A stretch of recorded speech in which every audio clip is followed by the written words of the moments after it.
Hello everyone, আসসালামু আলাইকুম। আমরা ঈদ করতে শ্বশুর বাড়িতে চলে যাব। আমি এখানে ব্যাগগুলো গুছিয়ে নিয়েছি। আমাদের সিএনজি চলে এসেছে। তো সিএনজিতে ব্যাগগুলো সেটিং করে রাখা হচ্ছে। ব্যাগগুলো রাখার পর আমি বের হলাম। আমি সিএনজিতে উঠলাম। ব্যাগগুলো রাখা হয়েছে। আমরা সকলে বসার পর সিএনজিটা ছেড়ে দিবে। প্রায় যেতে আমাদের 2 থেকে 2.5 ঘন্টা সময় লাগবে। তো সিএনজিতে মাছলে একটু ভিডিও করে নিলাম, প্লাস বাইরের পরিবেশটা হালকা করে করলাম।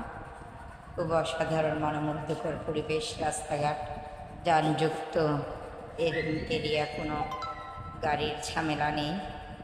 খুব নিরাপদভাবে আমরা এসেছি। আমরা প্রায় কাছাকাছি চলে এসেছি। আমরা কাপ্তাই প্রজেক্টের ভিতরে ঢুকে গিয়েছি। এখন আমরা চলে যাব, আমাদের সিএনজিটা বাসার সামনে নামানো হবে। আমাদের গাড়ি নামাচ্ছে।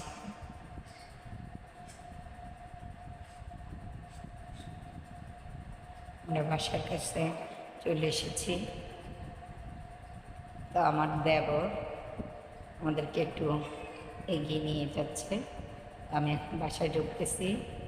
সামনে আমার যা দাঁড়িয়ে আছে, বাসাটা একটু দেখাবো। আসলে ঈদের আনন্দটাই অন্যরকম।